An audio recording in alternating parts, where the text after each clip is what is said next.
Centennial School District in Bucks County is rolling out a new blended pilot program for seniors that would offer students the opportunity for in-school and virtual learning. Yeah, and the superintendent there said he hopes to make it a permanent option moving forward. Interesting. Dr. Dana Bedden is with us now. Doctor, good to see you again. Thanks for being on Good Day Philadelphia. Good morning, Mike and Alex. Are you at William Tennant High School right now in the halls?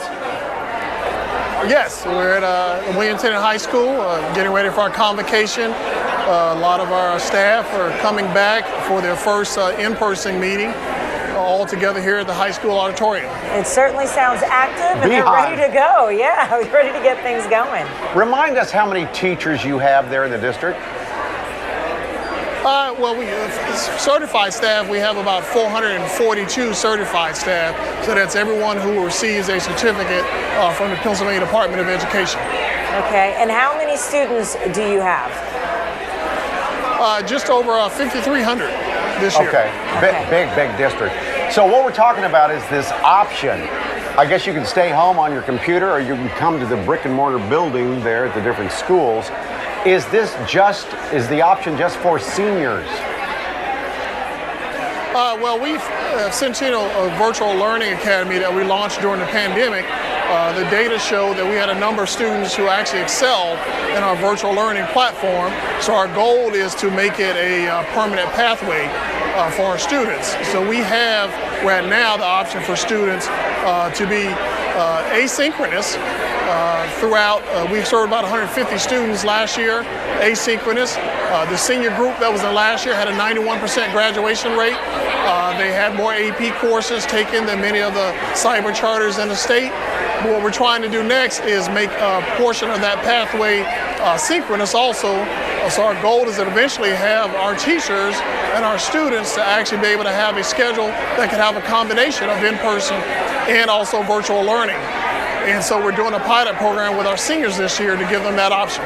And when you say a combination, what exactly does that look like? Is that certain days virtual, certain days you come in the classroom? Yeah, a mixture, yes. Certain part of the time you'll be sitting in person with a classroom teacher, and other times you will log on and have a teacher virtually, depending on the makeup of your schedule. So it could be in the morning, for example. You could be here in person. In the afternoon, you may be virtual. Yeah. So it might be even switching it up in one day. And is there a reason why only senior students you want to be part of this? Because we all know there was a point when all the students had to do virtual. Well, again, we have the full asynchronous for all of our students. So we have about 50 who chose to remain there out of 150 that were there last year. What we're trying to do now is this blended model. We want to not just rush. We want to have fidelity of implementation. We want quality in our program. So we're just not trying to do a plug and play without consideration of the quality of the process. But you know, Doctor, people are freaking out. This virtual's ruining our kids.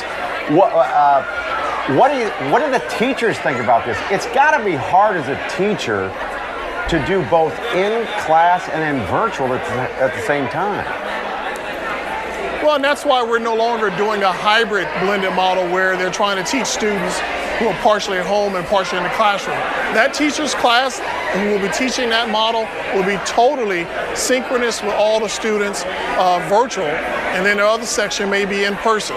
So we're not doing a mixture that you're talking about that created really what was a challenge to do last year. And one of the things that we're trying to do is make sure our teachers have the proper training to do it for that very reason, which is why it's partly a pilot. We don't want to rush into this without giving our teachers the right training. Really quickly before we let you go, because we know that you guys are also dealing with a bus driver shortage, and so some parents or some families might notice that at the beginning of the year. What are you telling parents if they're trying to prepare and get their kids ready for the school year when it comes to that shortage? Well, first of all, I want to thank our bus drivers that we have. We're probably about anywhere from 5 to 8 drivers still down. That requires us to do a consolidation of bus routes, so we're not turning anyone away. They just have to be patient with regards to how long it may take and the fact that we can't do some of those pickups that we normally would. So we're having to be much more diligent about adhering to the walking zones.